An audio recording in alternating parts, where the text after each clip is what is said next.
Hello, welcome everyone. My name is Ryan Smith. This is ModX Network Voices, where we have experts come on and tell us a little bit about what they're working on in the industrialized construction sector. I'm not joined by Ivan Rupnik today, as usual, but our guests that are with us today include Aaron Holm and Nelson Del Rio.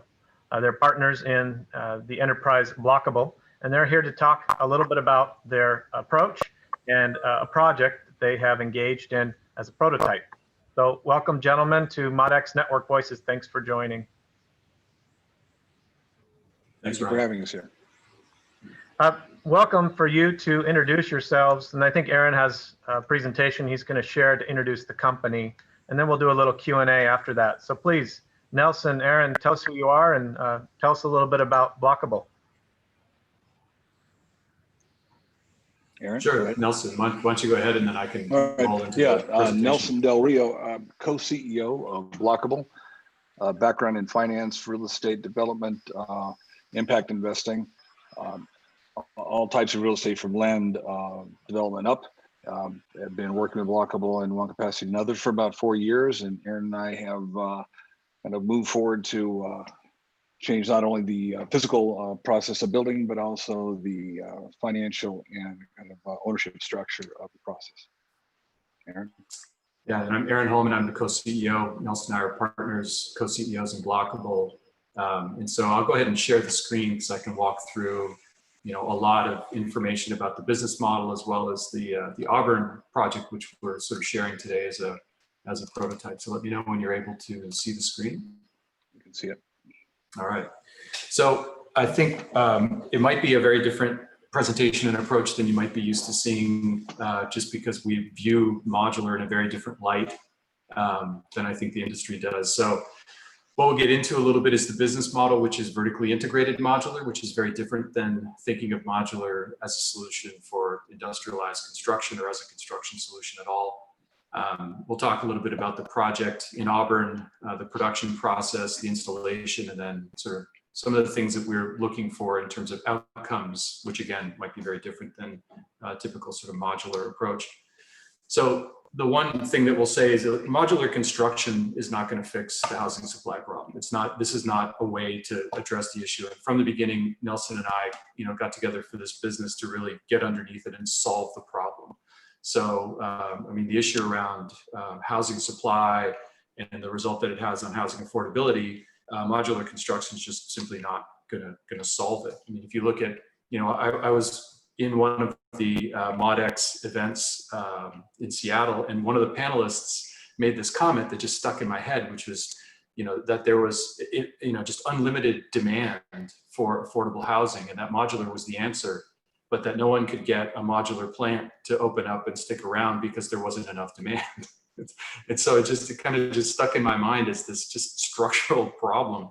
I mean, if you look at how modular is configured as a solution, it's a commodity that's sold to developers, and developers are not looking for this solution per se. They're looking for faster, cheaper framing. So all the projects end up being one-offs. There's no repeatability. There's no repeatability in the architecture, no repeatability in the systems. And then the modular builders have to figure out how they're going to make all their money on project margins, which are slim at best.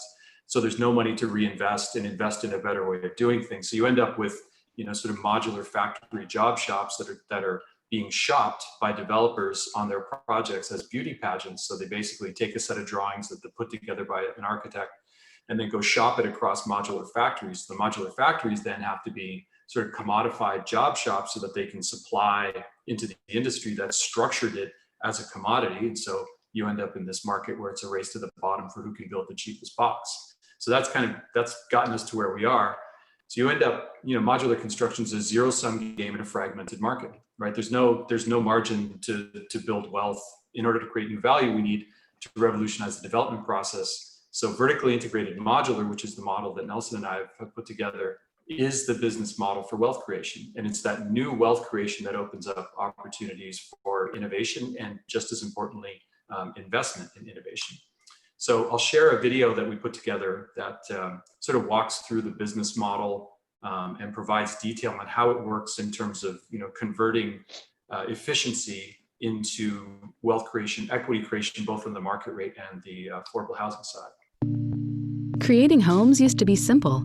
Resources were abundant, land was plentiful, and labor was mostly free as neighbors worked together to build each other's houses. But as communities grew from small towns into cities, density increased. Larger amounts of housing were needed at the same time that land and resources became increasingly scarce. Governments began to regulate housing developments to ensure safety and fairness. And to develop housing within these rules and regulations, the construction sector formed. Trade specialists were established, and their work became increasingly complicated as buildings diversified. Development experts emerged to manage the complexities of buying land and building entitlements. And as trade and development specialties grew, the financial markets evolved, providing financing for land acquisition, construction, and large-scale ownership. All of this complexity has increased the cost of development, pushing up the price of housing for purchase and rent. Simultaneously, population growth and macroeconomic forces have changed job types and incomes, leading to people spending an increasing percentage of their money on housing. As a result, housing development has stopped being about the creation of communities and homes and has instead become a barrier to wealth creation. Lack of affordable housing means middle-class and lower-income families have restricted access to high-quality healthcare and education. And they get trapped in this situation because they have to spend all their money on the cost of living and are unable to build wealth. So, how would a new paradigm for housing development address this downward spiral? Blokable removes this complexity through an innovative physical product and our business model. This pre-engineered and pre-designed process greatly reduces typical development costs and time. Our blocks are manufactured in a controlled environment, leaving the factory 95% complete, requiring a bare minimum of on-site installation work, further reducing total construction time and costs.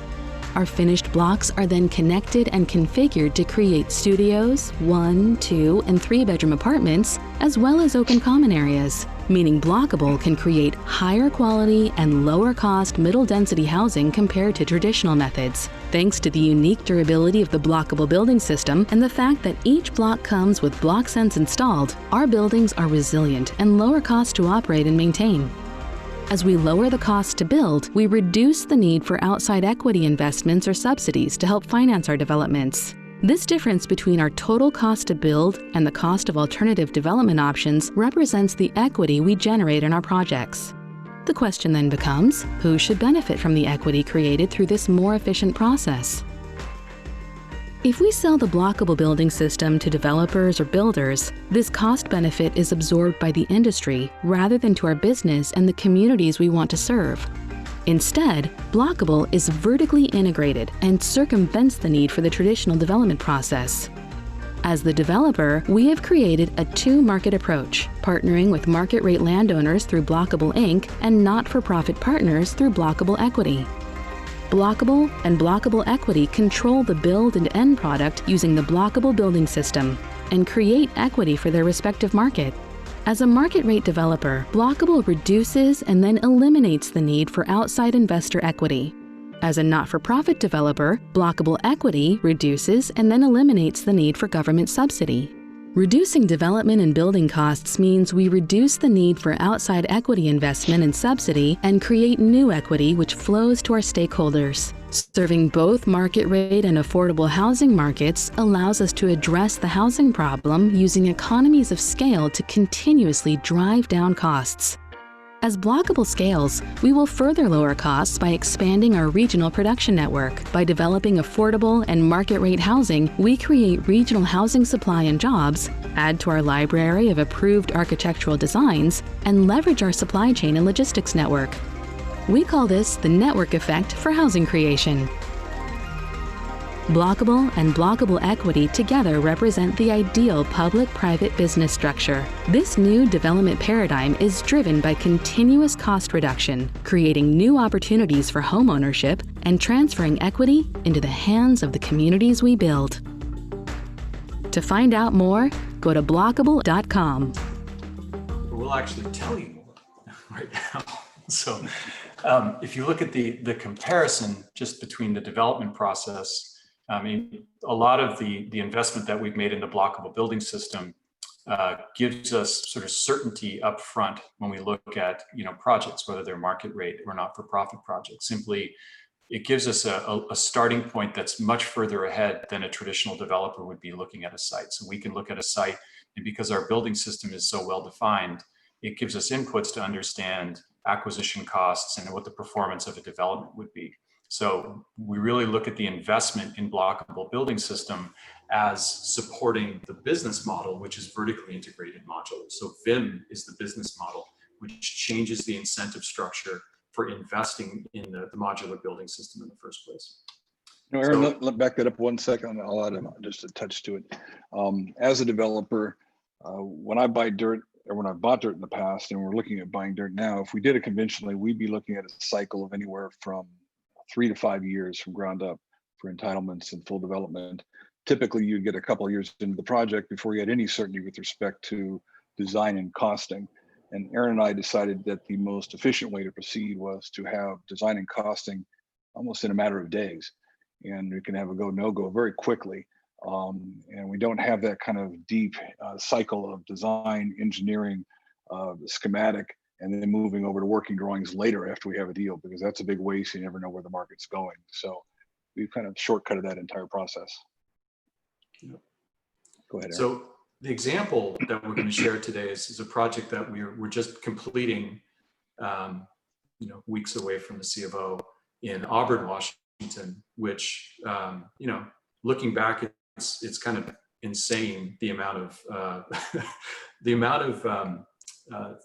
the different areas where we had to blaze a path forward. Was, I think, to a degree unprecedented, because I think the project, as far as I know, is the first example of a vertically integrated modular development. So this is this is one of my favorite shots. So this was what the pile of dirt used to look like.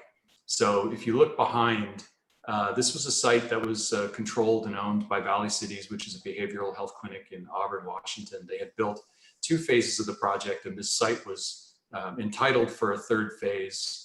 There's a lot of complexity about it, but from the beginning, for us, it was basically a buildable site, a place that we could, sort of showcase both the model and the building system, and sort of, work with a public-private partnership structure in order to really demonstrate everything that we were talking about, make it real, make it physical. So these were the early project renderings. This was the rendering that actually went on to the conditional use permit that we had to secure for the project. So the site had it expired, its conditional use permit. And this goes to the model that we're talking about, where, in a traditional process, a modular builder would inherit a set of architectural designs for the site, have some input as to, how's it going to be done? What's the time going to be? But they're very, very much sort of an input into a process that otherwise looks pretty traditional. So if you were to look at that development timeline that we were comparing to VIM previously, modular construction as an even industrialized construction technique doesn't fundamentally change that timeline. It can accelerate and parallelize, manufacturing and construction, but aside from that, all the other steps would still be taken. In this project, we were the developer. We did everything. So we did everything from, we secured the financing, we secured the conditional use permit, secured all the permits. We made sure, all the audits were done because it was had public financing element to it. We made sure that we're in ESDS compliance. I mean, we were the developer for the entire project, which is different, and so caused us to have to, blaze a lot of trails and set a lot of precedents, but really also will result in a successful project that, from the state's perspective, was, minor, a small amount of money in terms of subsidy that they would typically put into low-income housing. So this is a shot of some of the site prep as the general contractor delivered the site work. And again, all of the contractors, whether they were architects or the general contractor, all worked under us. And so the contract structure, which maybe Nelson, you can talk about a little bit, was integral to the process, because this project was done. Yeah, let's talk about it here. Yeah, let's just hit it. The project was done using a very different structure. Yeah, so this kind of goes back to early design build structures. What we're looking at is how do we speed up the process, control all risk, and limit kind of conflict between all the subcontractors and all the parties involved. So what we do is, as a developer, is step in and self-perform a large majority of the work and we signed a GMAX in this case with a not-for-profit to deliver it, and we asked them to go away. Please comment on some things as we need comments back on colors of things, but they cannot interfere in the process once we've established the guidelines for the development. At that point, it's with our kind of control to make sure things are done right. There's no outside interference. We don't have a third-party architect injecting the process. We don't have engineers who make mistakes. By this time, we have brought in Charter, who works under us in this case, to do the site-related work, and they follow our working drawings and engineering, and pretty much provide a GMAX on their side, so we can limit that risk also. Yep. So that, in terms of, just thinking of all the different parts of this that were de novo, like these were new processes, a new building system, it's a new development process, it's a new contractual structure. And of course, we're doing this as a publicly financed, project element. So we're working all these things through with the Department of Commerce using ESDS oversight. So, there was plenty of complexity from our side, but the issue was, it was on us to drive the project through. There was no confusion about responsibility. There's no confusion about liability. There's no confusion about drawdowns, money, risk. All of it was perfectly defined in the contract structure that Nelson had put together. So in that, we have, the impetus and the initiative for us to be able to deliver the successful project. There's no finger pointing whatsoever. So this is just a view. I thought I'd show what the factory looked like in another lifetime, which was in March of 2020. So this was what the buildings looked like in factory. And so one of the things that's really worth pointing out, it is a prototype project. So in this project, we're basically exercising what had been put together as a 3-story structural system. So our structural system at that point, now we've gone fully to the 5-story system. But at this point, what we were building out was a full assembly system for 3-story structural. So it's structural steel. We were using a lot of, for instance, this is a Howick machine that we had that was putting in place all sort of non-structural steel components, which gave us a huge amount of flexibility to prototype different parts, to try out different assemblies. We did a lot of prototyping. I think that the buildings were probably, 10, 15 versions into different sort of assemblies that we put together. The plumbing assemblies were super precise. The thing about these buildings that's unique is they're completely identical. So within, really tight tolerances, there's no differentiation between the buildings. The plumbing assembly is the same. The wall assembly is the same. You could shoot a laser down this horizontal line, the length of the factory, and be exactly precise. You could, we were at one point when we were framing out the buildings, there were little sort of holes, notches that we were running for plumbing assemblies, and you could put a laser all the way down the length of the factory through one of those holes. So the amount of precision, the amount of repeatability, we really invested a lot, I would say, in the predictability, repeatability of the buildings, but then also the performance of the buildings, which I'll get to in a moment, just in terms of how high quality they were. So Aaron, it may be a good point to interject something about the repeatability of a building. So as Aaron mentioned earlier, the building we built there was based upon a 3-story design. We started out on ADUs, went to a single story attached, went to a 3-story, moved to a 5, and then moved to an 8. And we're looking at manufacturability, buildability. What we determined as you get over 5 stories, you're looking at fireproofing issues. And the question is, when you fireproof a building, what does it do to manufacturing? So at Blokable, we've made the decision that we'll become very good at what we can standardize and do effectively. So at 5 and below over a podium, you can design a building that can still be manufactured without a lot of connection issues. The next big thing that was addressed, and it's not even reflected in that building, is how can you possibly build a building over and over and have variability in internal structure and not have to worry about shear wall, not have to worry about column alignments. And it's more complicated than you might think, but at Blokable, we have now determined how to do that. So in our next iteration, we've removed all shear wall.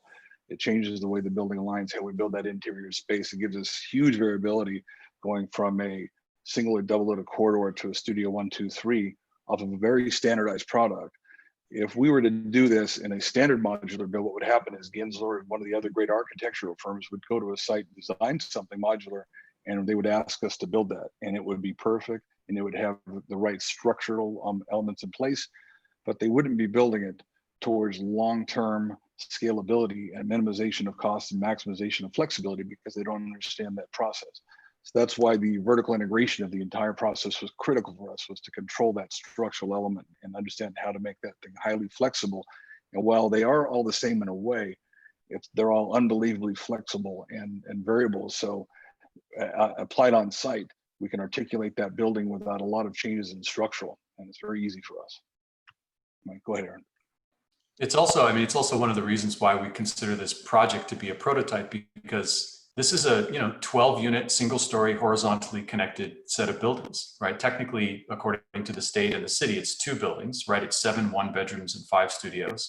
But the amount of complexity just in making that process repeatable, building out all the components and the assemblies for that process. I mean, what we built as a process was we built individual buildings because we wanted to be able to, build the envelope, get them through state approval, get them through local permitting, understand supply chain.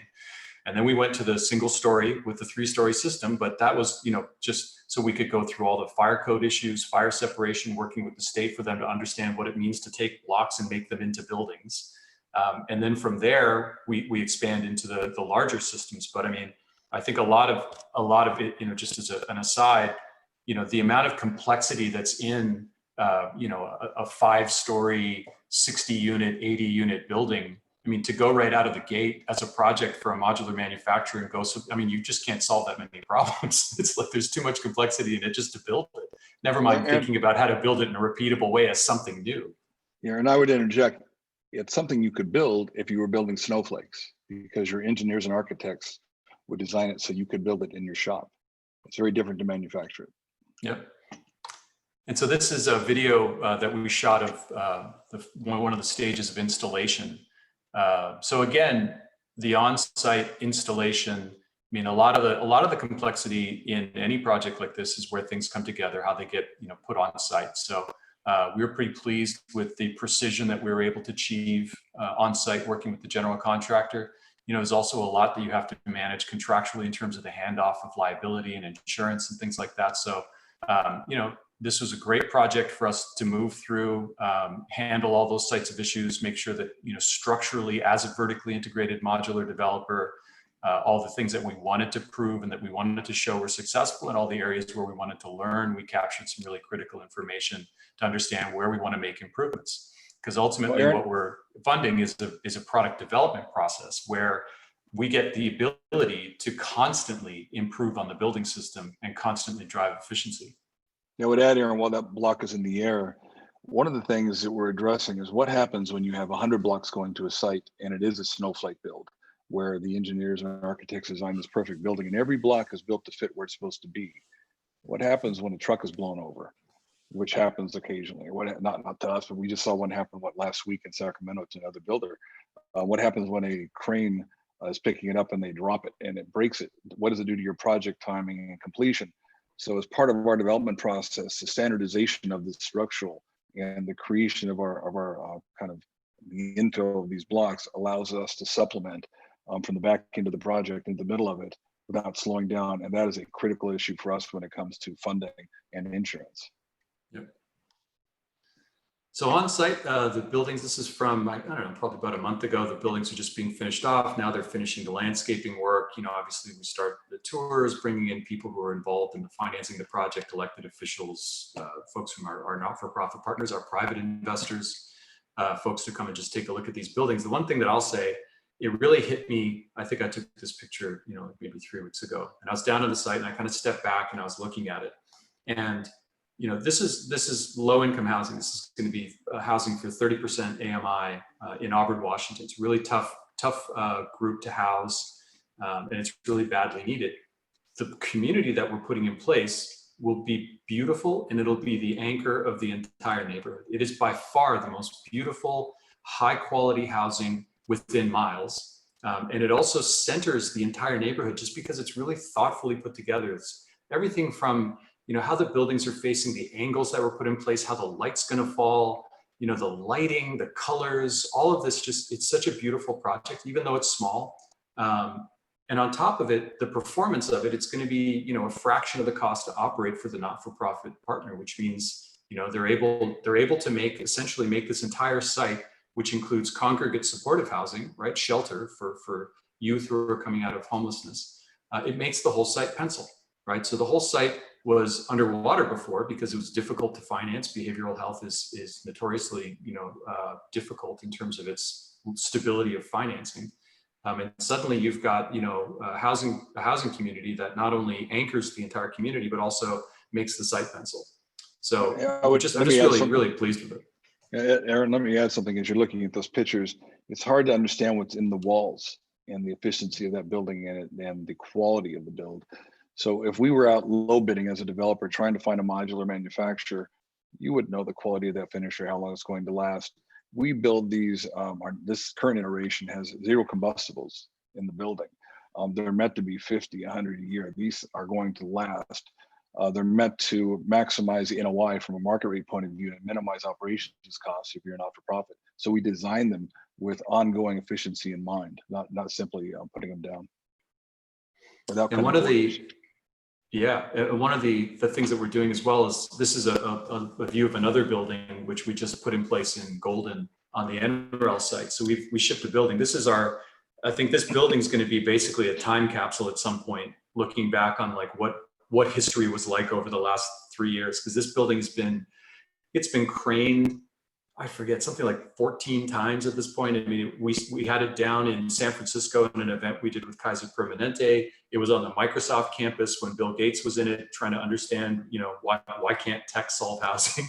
And then we had it at our Seattle office, was basically next to a homeless encampment. We were doing sort of tours of folks to understand the build quality. Then the state of Washington had it in Centralia as an accessible quarantine unit during the early stages of COVID. And then now we've shipped it to Colorado, where what we're doing with it is essentially modeling different components. So, looking at the performance of heat pumps, HVAC systems, mini splits, all these different components that we validate in our development process.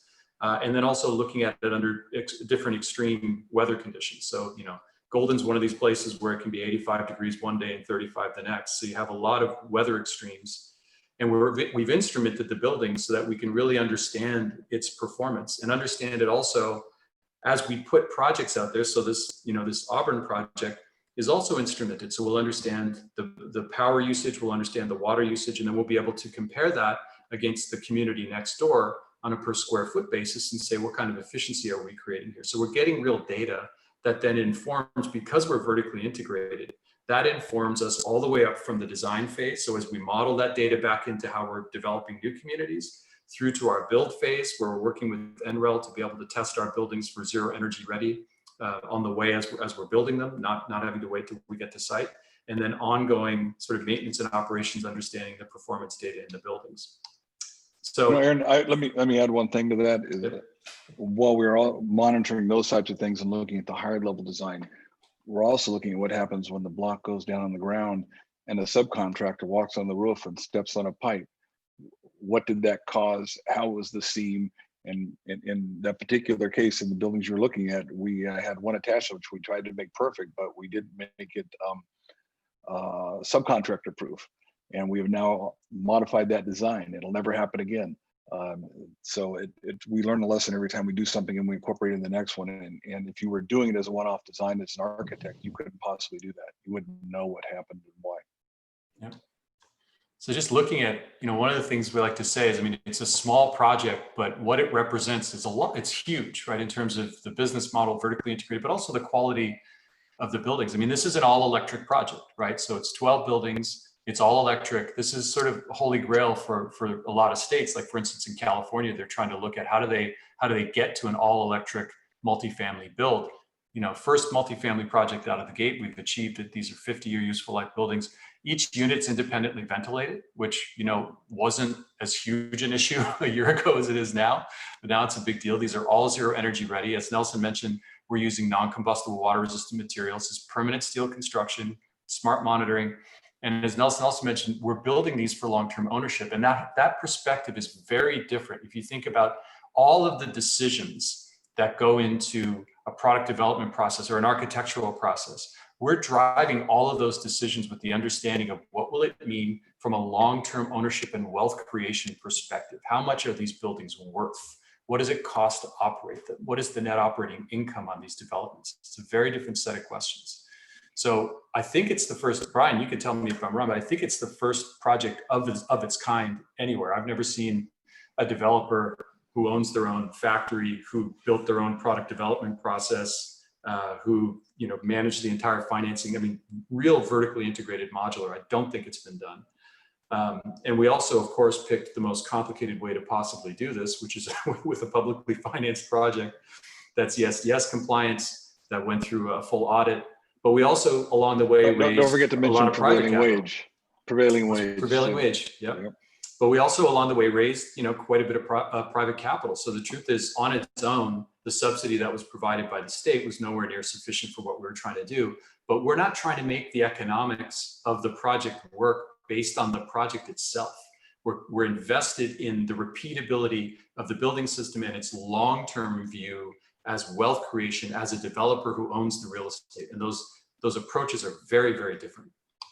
Yeah, so Aaron, I would add something to that. So as we start looking at MEPs, every time we consider a new component, how we assemble it, how we care for it, the first thing is what's its long-term useful life, and what's it going to mean as an operator.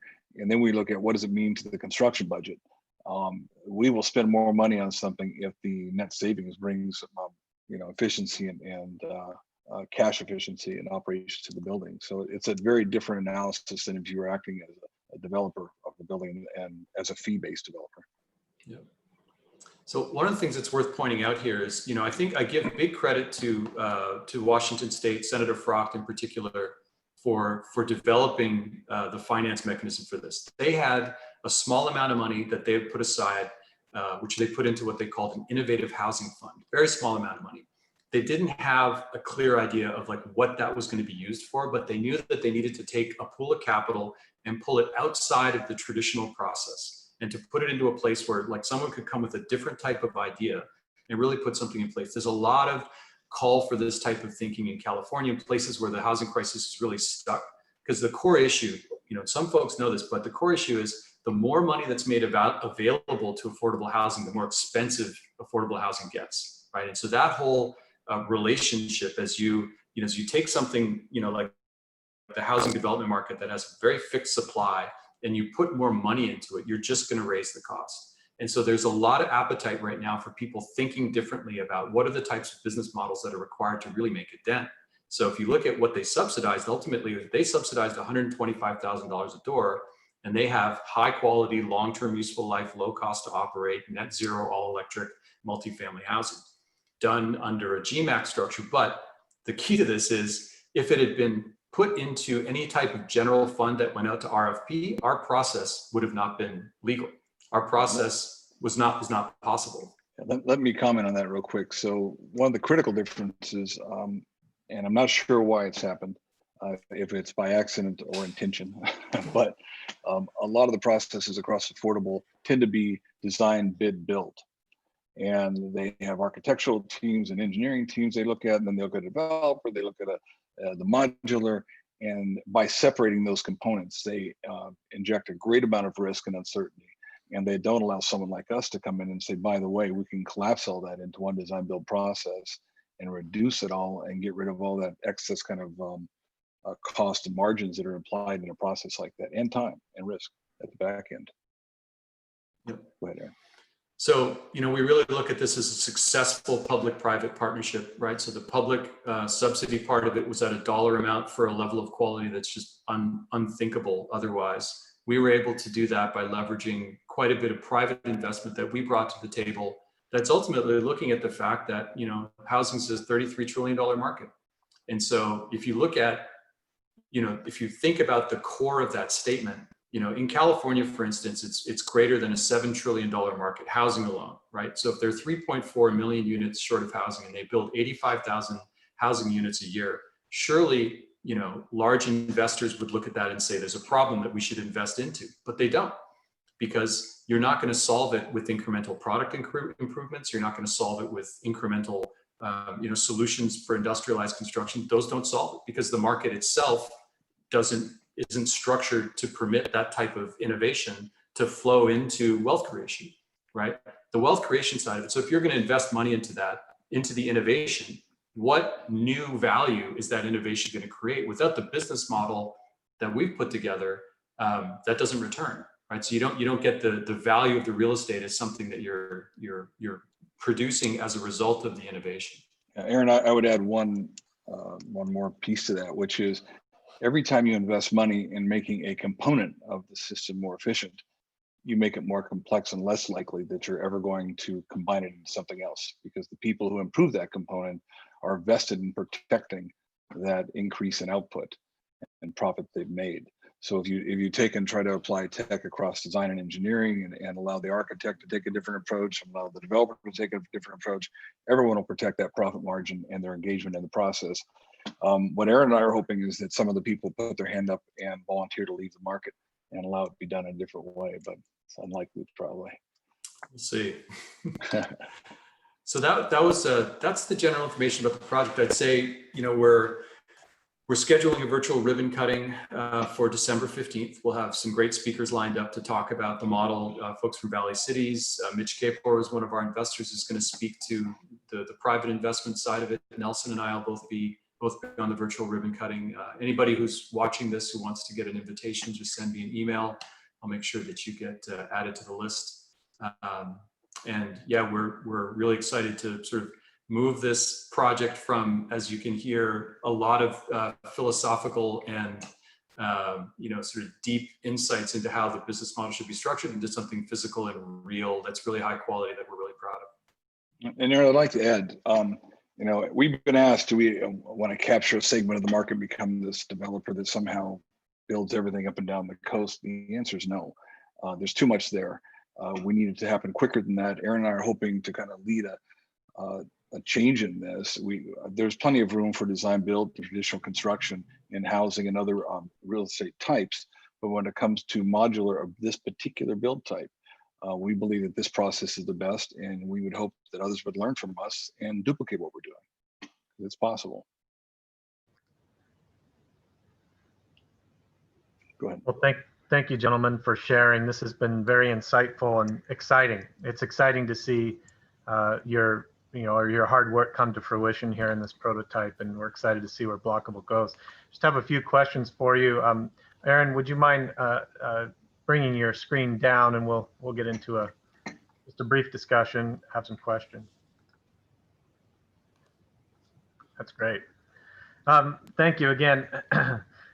So we're going to put in the YouTube post at the bottom a couple of links to articles that I know Blokable has been putting out. One on the fact that the housing industry is not broken, is actually designed to be exactly what it is, and that you're stepping in and saying it just needs to be reconsidered. And then the second article I'll point folks to is the snowflakes article, and you've talked about that today and the challenge associated with thinking about housing, affordable housing as snowflakes, and the disconnect there, particularly for modular.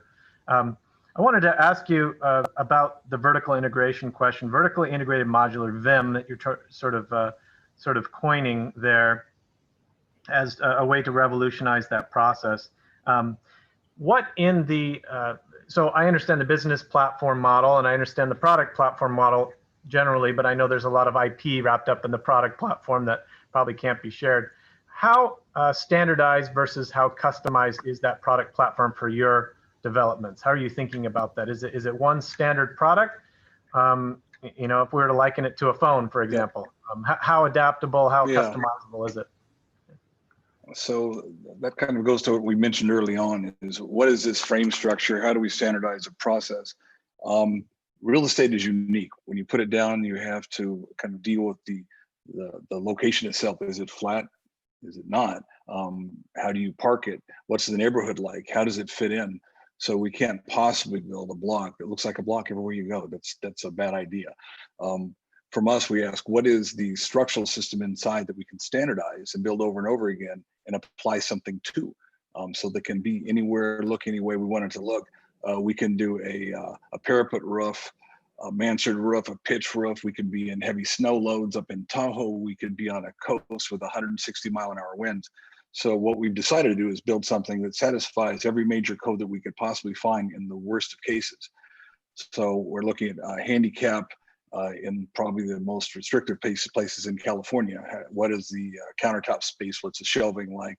We ask about turn radiuses. Instead of a 5-foot turn radius, Aaron and I early on decided we're going to build a 6-foot turn radius because we believe the standard will go to electric wheelchairs in a 6. How does all that, early on, there was this micro units we were looking at, and when COVID hit, it kind of fit into what we're looking at. How do we give enough livable space where you can be comfortable inside, maybe give more balcony space? So what does that mean in modular? How do you add balconies to a modular unit easily and fit within that facade and put the skin on right? It's more complicated than you might think, but we've got that figured out. So the key was to design something that could be standardized, get rid of that excess shear wall, all of it actually in our case, and allow great variability on the internal design. We can actually put our blocks together and we will have about 25-foot clear span that could go 40, 50, 60 feet wide, whatever you wanted for a common space. You can't do that with wood. And we can do that with the blink of an eye. We just change a few things and it's done. We don't change our design. So that's really the hard part. How do you standardize the core to give us a highly variable outside? Yeah. So Yeah, product. and for the architectural approach as well, I mean, basically what that does is it gives you, call it 6 sort of types, right? So 6 block types that will produce 27 different floor plans, right? So as you have those 6 different block types, and then with the variability of floor plans, then you also have how much of the building can be built in a repeatable manner versus what needs to be customized from a design perspective based on the site. Right. So by a lot of this process has been sort of decoupling what traditionally have been very tightly coupled parts of the process that are fragmented. So looking at how do you separate, what's the repeatable building system from the floor plans that can be created? How do you separate what can be built the same way every time versus what needs to be different? And then how do you separate what absolutely has to be done on site versus what can be done and built in the factory? Yeah, we can add one thing to that too. The other thing we have now mastered is to minimize our production time and costs, we have been able to split our blocks into what we call dry and wet blocks, which I'm sure a lot of people try to do anyway. But as you put it together in a steel structure like we've got, it's more complicated and your diaphragms and everything. But we've got rid of those considerations and it simplified our build process and giving us huge flexibility on the interior space while allowing us to fill in those empty spaces with higher speed to build materials. That's great. And related to that question or the answer you gave right at the end there, Nelson, of the presentation, which is how do you scale this? And you were saying, we want people to repeat it. We want them to learn. I think certainly the blockable equity is a model that I think developers can get their head around and a model that could be duplicated. But what it requires is the product platform. It requires blockable ink. It requires a product that is standardized and has some of those attributes. And so the question would be, do you plan on supplying that, or do you plan on licensing that to others, or how can others learn from those lessons, if at all? Two things, I guess. Blockable ink has to build the platform. And if we were selling a product, if we were a commodity, developers, which I happen to be a developer, Aaron's a developer, if we were going after the other side, we would make sure you didn't make any money. We'd make sure your company barely squeaked through, and we go to your competitor and price it out. That's our job, right? We can never be a commodity in a system. So instead we look at it and say, if we control the equity, we control our destiny. We have no competition. Most products look at something like any of the modulars, their competition is the other modular builder. Our competition is rent. Can we build the product at the location at the right rent? We win. So we view it all as a development exercise, and we can then choose that market where we fit. So would we build in a market where the average cost to build is $125,000? No, we would not. We're going to choose that market where it's the most expensive, so it gives us the greatest competitive advantage in our yield. And what happens over time is as we build more and more units, we become more efficient. We go to sub-assemblies, so we haven't given you all the details, but in our buildings, everything we've designed is standardized so that we can turn it into a sub-assembly, from the bathrooms to the mechanical rooms to the kitchens. And they're not done yet, but that's not the goal. You get the base in place and then you pick off the low-hanging fruit. If we were just a modular developer, there'd be zero incentive to do that. We'd be beat up as the price got driven down. So that side is to be efficient, build effectively, and be successful as a developer. The not-for-profit side, Aaron and I have created this split structure for a reason. it is impossible to satisfy both markets if you are just a for-profit developer. If you are a publicly held company, it would never work. You'd be sued for selling something too cheap eventually because you cannibalize your own market share. And if you're a private investor looking to back someone who's giving stuff away, they get upset. We went and said to our investors, we have a solution that doesn't cannibalize our market, which is renting market rate product. It won't hurt our factories because we're building a scalable process so the factory can scale as it's needed.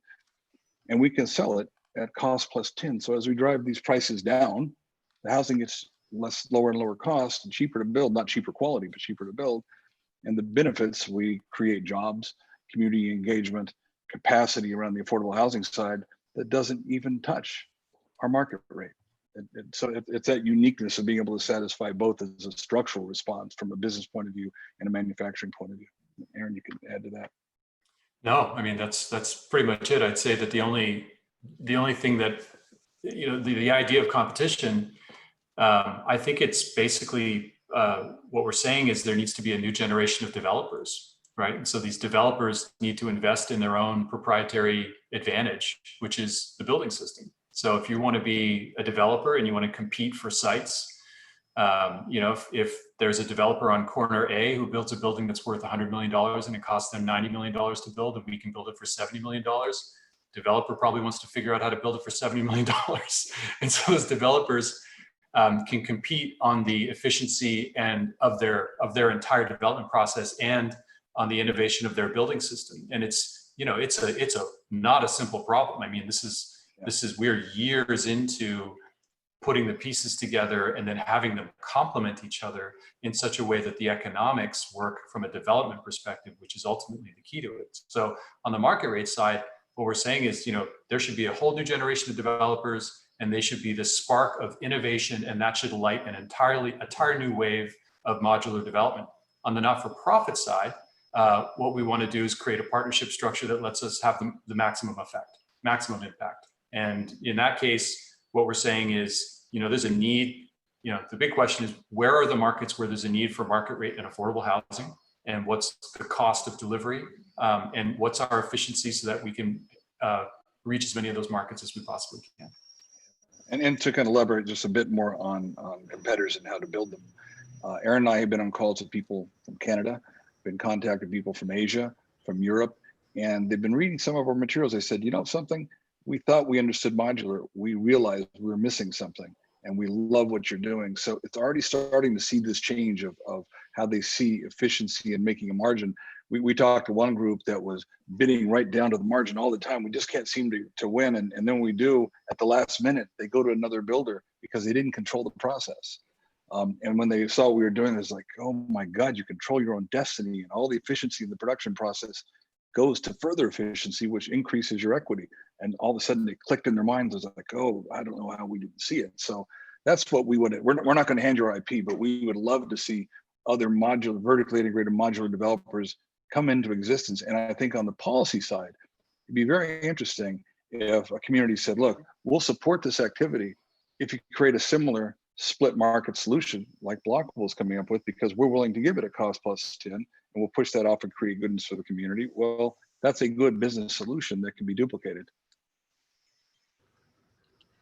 I want to thank Nelson Del Rio and Aaron Holm from Blokable for joining Modex Network Voices. We learned a lot today, and they are happy to share more of their lessons. We look forward to seeing, gentlemen, how this unfolds on the West Coast, and hopefully becomes a model across the United States and elsewhere. So thank you for joining. Appreciate it.